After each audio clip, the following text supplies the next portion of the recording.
ba loại đất, một là đất rừng sản xuất, hai là đất rừng phòng hộ, ba là đất khác. Đất khác trong đó đất khác là nó có cả nương và các loại đất thì sẽ nắm rõ hơn các loại đất. Ví dụ thế. Ví dụ cái đám nương của bà con mình nhá, bây giờ hiện tại bà con đang sản xuất ở trong khu vực này này, đang có thân ngô thân đóa thì bà con vẫn sản xuất bình thường. Còn nếu mà nó có cây gỗ tái sinh như công văn 82 ấy, thì bà con tuyệt đối không được phát nhé, bà con nhé. Phát là vi phạm pháp luật đấy. Cái gì đó cũng có còn ra đi bao cả mà. Đi về. Đấy giờ chỉ cho bà con. Sao nay là chỗ này thì mẹ đi múc đã ăn thôi, không kinh là nữa. Như này nhá. Lứa từ bây giờ Đó từ bố đám nữa này. Năm nay làm đám này này. Làm đến đây thì đám này đã được 4 năm rồi. Thì nó lại mong tiết nó phải phát được. Tiếp tục làm đám này. Đến đám này đám thành là mới làm được. Nếu một đám làm bây giờ là chịu khó làm nương cải tạo, nên làm nương cái cày cuốc cải tạo. Báo cáo bà con còn phá rừng là vi phạm pháp luật. Kể cả thế nào không được. Tái sinh theo cái quy định 156 của chính phủ ấy, là khu rừng định kỳ 0,3 ha và độ tán trên của khu rừng là 0,1%, và chiều cao cây 5 mét trở lên là giờ nó chính là追求了那么一小的什么的，一什么去找法嘛，在是。pháp phá vi phạm mà nó là sao chỉ qua là tao hết. Ý đại tính rồi, ua đại hơn rồi mà không bao giờ được ăn. Không ở được chắc chắn. Thật ra anh thế đấy. Chỉ có một đá. Nếu một sao ruộng thì làm được, nhưng mà đám nữa thì không làm được. Cả cái đá đấy thì không ra được. Thì đã có đến nào thì hàng cỏ còn không ra được đâu mà. Chịu. Nhà đấy là như thế thì chịu nhà đấy. Hàng thâu thì không màu được. Chỉ có nana là đá này thì sana là không được phát. Nó hay giờ cho để khó đến sự mà giờ tê số dễ là sự tê lụt tê ấy à đi bảo đứa hậu là giờ liệt tên à có sự hay giờ bây giờ đi trên kia đi xiên đi xe cứ như tự nát không xe cứ như tự nát dần có lẽ thế chả theo xe là ví dụ là như thế này sống suối là đất khác này. Suối này chả có mưa ai là suối là hết như thế này. chị Không, từ đây xuống suối là nó quay đất khác, nó không quay bao lần rừng. cái hai cái đất gì Khác ấy. đất khác có nghĩa là đất trống đấy. Nhưng mà vẫn được phát thì được làm gì? có đất Chỗ là nào nó trống có đâu. cây thì phải được cấp có thẩm quyền xem xét chuyển đổi. đâu có đất là trống được. Đất trống thì Toàn khu này.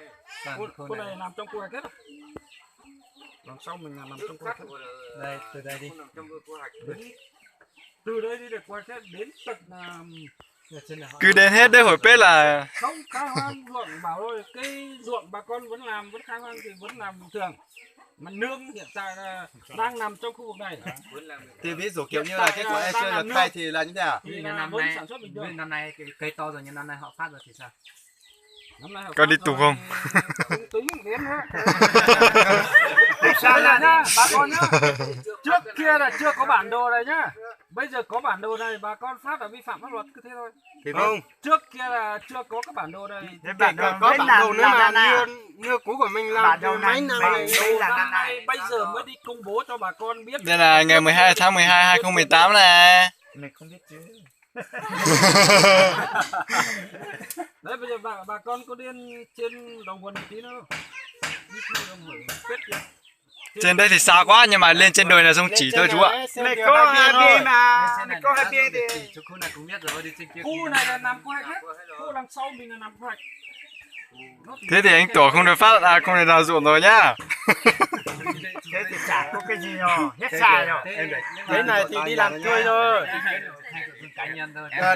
Em sẽ ý kiến lên cho. thế rồi hết xài Cho anh làm sao như vậy. Thì nó không cho phát thì sao có là sao anh có điện sổ là sao mới đâu phải con để luôn nó chưa? thế nhà nước chưa không giải quyết cái gì cho dân cứ chỉ có biết cống rừng thôi nhỉ thế thì là Thế thì giờ uống nước.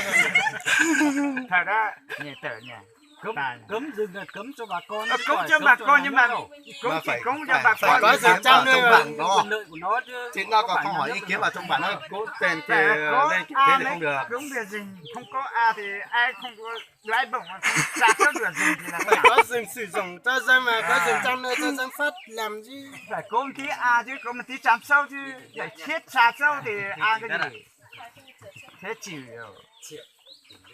Ai như từ đầu đất mà tôi đẹp cái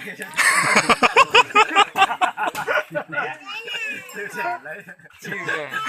để đưa đi từ để luôn nhỉ. À biết đi để đây thì Lấy tiền sao này. để gì nó mà chờ để chờ than nhau thì nó mà chờ gì khi nó mà khi nó chỉ khi nó Như như còn mấy nó chào nó chim Nó để nó sang là chúng ta lo sao phải nó muốn nó sang là chúng ta hết từ chỗ kia vào hết từ có nghĩa từ chỗ lấy để tiền ăn chỉ bảy chỉ chục quả đến một kia nó mất sang cái này. lấy tiền thì thằng nó xin nó phải con là tất cả nó cái số những cái cái cái lúc tại nó chỉ uống giống này. chàng còn đến lúc này do chỉ chứ là Họ sát nó phải nó là uống giống có chỉ giống. ở tiếp ta thì chỉ mua này là để xong nó có uống còn rất tàu thế này là đi là chắc chắn chỉ cho chỉ tao mà À, thầy có thấy được em nếu nó ai có Nãy giờ bây giờ nó mà sẽ giờ nó lúc trống mà nó phải nó sắp phải nó này. Chẳng nói lên Phật ta hãy giả chẳng hãy giả Phật ta hãy lúa mà dục có tên nhau thì lúa sắp kế cho nó dùng sắp kế để biết có chế một số. tôi lên lên nào đó. Sắp thế kế. này Cho nó là sẽ cho tao này mua nó phải trống là sẽ cho à nó. sao à đó hay nó à Một đợt trống là. à tiền À, cho nó cho mày cho hậu đây này. cho xin mấy người tiền tiền Cho đây là chiếc chuột con này. như của mình cái cạch khoanh mình cũng đi phát Nhưng mà giờ nó tụi nó tới đây mua nó. Dạ, tụi nó trốn là tụi đây. đúng Ó luôn. không đưa hết cả vợ con đi tù cái này Giờ mày này. tu phải con không có cha nữa thì phải con con nhau đi Ô coi giờ tao biết do gì. Hậu chế thì bữa nay giờ ta đi luôn. xem à phải cho giờ mà thì sao thì giờ sẽ phải biến nhân nó rồi mà thì nhân được cho nó luôn. Yeah. Mà hậu thì giờ thì lúc rồi mà giờ mà khả năng giữa giờ giờ bữa nay giờ giống ta luôn. tôi như là hủy cái này Đố mẹ đi nhở. uống nước thế không ở được riêng tôi là sẽ là không biết thế nào dân đi làm thuê trong quất đến này Nào đi đi nhỉ. Đi đi. khẩu kia người ta còn bắt Đi đi. nó mới chỉ được hai bên này trên đồi nó chỉ Đúng rồi, phải đi lên trên đồi xem nào.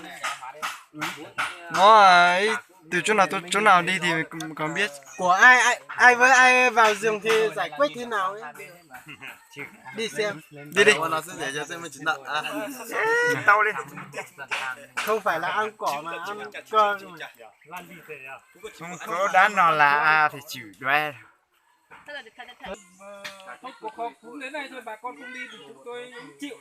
Gọi là chỉ Đây. công công bố tại bản. bà con cứ chưa đầy đủ của họ này bà con không đầy đủ Nếu mà lên trên đồi này khả năng có người đi còn lên trên đỉnh kia thì không có rồi. Nói thật, lúc cuộc họp đã báo, hôm qua họp đã báo hết rồi, mà hôm nay về ấy cậu vừa khởi nhá họp báo trước mấy rồi. cậu khởi lan nữa cậu khởi đi phát ở trong cái khe này ở cái mấy cái họ đá cái cậu khởi vào một cái họ đá đi xem vào Bà con không đi thì kết thúc cái này. Không có ai đi thì. Ôi, Cứu còn đi, là cứu đi. các ý kiến của bà con thì anh em sẽ tiếp tục báo cáo lên thôi đi báo cáo sẽ nói trên để xem xét điều chỉnh lại nhé. chuyển Đấy, lại chỉ thế thôi. có một ý ruột là có Không có người đi hầu thì cứu đi, cứ cứu đi. Anh biết cái ăn thì anh không biết cái ăn thì lấy dây buộc vào bụng thôi. Bảo họp có không chịu đi họp thì. Này thì cũng sẽ ra một cái bé một chế nhà ôn được sao?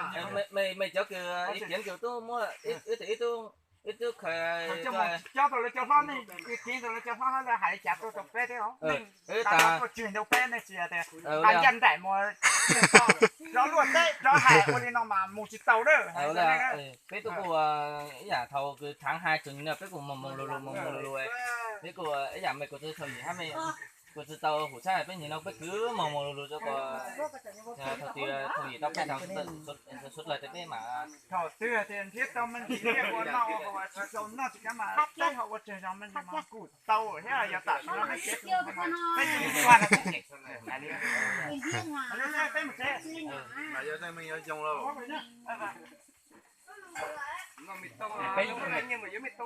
Chị muốn như vậy, nó bị tung mà. Chị con bây giờ cái tổ chế ta là chỗ này là chỉ mới từ ô là cái chịu này cho mà nó nó được tiền mà cho đầu tiên phải khó sốc phục cho mà làm cái mà nè nó biết rồi là Nó su. Ăn cơm. Chắc chắn là Ôi da. làm xây dựng. Ôi trời, sao đi nhé. Em cúng gì? Thế thì không làm thế thì bà con cúng gì chứ bà con chả cúng gì à. Vào đi ăn cơm xong mới đi. Tí đi.